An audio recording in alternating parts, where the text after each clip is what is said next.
देखो, सबसे पहली बात हमारी कमजोरी क्या है? हम परेशान हो जाते हैं। संसार में देखो तो परेशान, परमार्थ की तरफ देखो तो हम परेशान हो, ये हमारा आदत स्वभाव बन गया परेशान होना। थोड़ा सा धैर्यवान बनो, गंभीर बनो।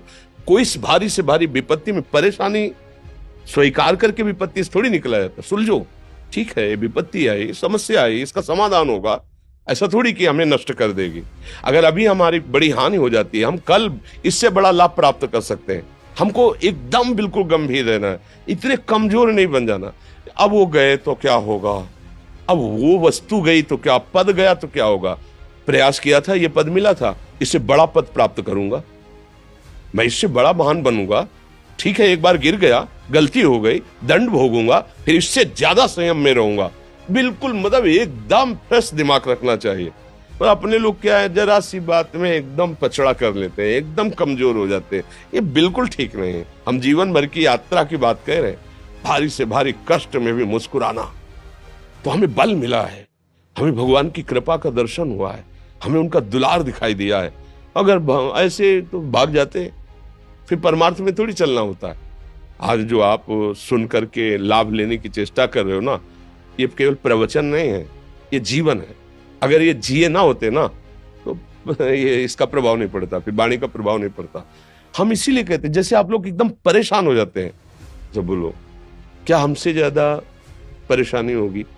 दोनों किडनी खराब, दवाई लाने के लिए पैसे नहीं, पानी रखा है हम उठ के पी नहीं सकते, भीषण शरीर में कष्ट, भीषण बुखार, क्योंकि किडनी फेल, जरा में बुखार, खाने को क्या, रोटी मांग के लाओ। अगर वहां सब्जी मिलती है तो लाल मिर्च ऐसी पड़ के मिलती थी कि वो पा नहीं सकते थे। आप सोचो, पानी लाना है तो मुझे लाना है, पीना है तो मुझे पीना है। अगर मैं हारता तो कहां पहुंच जाता, क्या स्थिति होती? नहीं, मरना है, पर कदम पीछे। कोई दिन ऐसा नहीं जिस दिन सेवा ना की हो, जिस दिन सेवा ना गए हो। गुरु जी की सेवा में जाना है, पहले अपने को स्वस्थ साबित करना है, नहीं वो सेवा नहीं लेंगे। तुम बीमार हो, तुम कष्ट में हो, ऐसे उनकी दृष्टि परेशान थे, उनकी सेवा की, आके लेट गए। फिर हिम्मत की, अपनी श्री जी की सेवा की, मधुकरी नहीं गए, 3-3 4-4 दिन भोजन नहीं गए, पर सेवा नहीं छोड़ा, दिनचर्या नहीं छोड़ी। और उसका प्रधान कारण संयम, ब्रह्मचर्य, भगवदाश्रय, नाम जप, कभी हारने नहीं दिया। अभी भी थोड़ी देर बाद डायलिसिस शुरू हुआ, हारने, आपको हारे हुए नजर आ रहे हैं। शरीर में पीड़ा है, किडनी फेल है, ऐसा तो हम स्वस्थ बैठे हैं, पीड़ा है, बार बार प्यास लगती है, थोड़ा थोड़ा पानी मिलता है, लेकिन हम आनंदित हैं, हम प्रसन्न हैं। हम लड़ाई में हारे नहीं हैं, ना हारेंगे, हम जीत चुके हैं। हम अपने मालिक के भरोसे में अपना सब बात, तो वो ये हम अपनी बड़ाई नहीं बता रहे, हम आपको बता रहे समस्या। सोचो, तुम्हारे पास तो माँ है, भाई है, बहन है, परिवार है, कोई ना कोई तो है ना। मेरा किसी ने कभी जीवन में ध्यान भी नहीं दिया। क्यों? बचपन से बाबा जी बन गए, किसी से प्यार नहीं, किसी से संबंध नहीं, कोई जानकारी नहीं, हम कहाँ हैं, वो कहाँ, किसी से कोई मतलब नहीं। अच्छा, जवान साधु कौन श्रद्धा करे?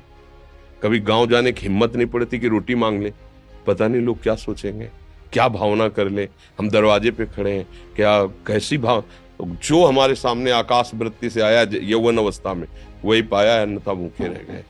जब हम हर समय अपने को विवेक के द्वारा सावधान रखे, तो हम कभी निराश नहीं हुए, कभी उदास नहीं हुए, कभी ऐसा नहीं लगा कि यार हम दुखी, कभी नहीं लगा। उसी का फल है कि उस सुख का संकेत मिल गया जहां दुख की निशानी भी नहीं है।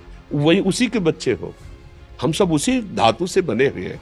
हम इतना क्यों परेशान हो जाते हैं? हम ये देखते हैं, अपने लोग थोड़ी बात बिगड़ गई परेशान, नहीं बिगड़ी तो बिगड़ जाने की संभावना में परेशान है। आज सुख है, लेकिन कल सुख छिन जाएगा, तो हम आज के सुख में सुखी ना होकर कल के दुख की आने की संभावना में हम भयभीत हो। मतलब क्या हमारी सोच रह गई? हमको इतना बलवान बनना है कि सुख और दुख दोनों हमको छू न सके। भारी से भारी सुख की व्यवस्था है तो अहंकार नहीं, हर्षित होकर किसी का अपमान न करे कि हम धनी, हम पदाधिकारी, अमुक। भारी से भारी दुख आया तो हमें किसी के सहयोग की जरूरत नहीं, हम फिर अपने कदम बढ़ाएंगे, हम फिर जुड़ी हुई अपनी भावनाओं को सजाएंगे। मस्त जीवन एकदम। तुम अविनाशी के बच्चे हो। शेर का बच्चा भेड़ों के बीच में फंसकर म्यों म्यों बोल रहा है, बस अगर दहाड़ना सीख जाए तो कोई भी उसे परास्त नहीं कर सकता। ऐसे भगवद अंश, तू प्रपंच में फंसकर अपने को इतना दीन क्यों देख रहा है? तू ऐसा है कि भगवान के दिव्यास्त्र में भी ताकत नहीं तेरे को मार सके। तू अविनाशी का अविनाशी बच्चा है। विनाशी भोगों को, विनाशी शरीर को मैं मान के इतना भयभीत, इतना दुख ठीक नहीं। ये सबके लिए, केवल एक के लिए नहीं। आप समझो, आप लोग सोचते हैं हम गृहस्थ होकर भला ऐसी स्थिति कैसे। जनक जी सुखदेव जी के गुरु हैं और राजा हैं, महल है, रानियां हैं, नौकर है, चाकर। क्या सुखदेव जी जिनके शरीर में लंगोटी भी नहीं है, दिगंबर, परमहंस, परमहंस के गुरु हैं जनक जी जो राजा हैं। समझो आप ऐसा ना सोचे कि हम नौकरी कर रहे हैं, हम संसार में, हम गृहस्थ हैं, हम आध्यात्मिक की ऊंचाई पर नहीं चढ़ सकते। नहीं, आप एक सरकारी नौकरी या आप किसानी या व्यापार करते हुए आप एक अध्यात्म की ऊंचाई में चढ़ सकते हैं। और अध्यात्म ही है जो तुम्हें इस माया के दुख सुख से ऊपर उठा सकता है। दूसरा, चाहे जितनी संपत्ति आ जाए, आप सुखी नहीं हो सकते। सब देख लो, आंख खोल के देख लो। अध्यात्म ही है जो तुम्हें हर कष्ट सहकर मुस्कुराकर जीने का रास्ता बता देगा कि आप आनंदित हो जाओगे। कुछ नहीं बिगड़ा। अध्यात्म है तो कुछ नहीं बिगड़ा, अध्यात्म नहीं है तो कुछ नहीं बना, कुछ हाथ नहीं लगने वाला।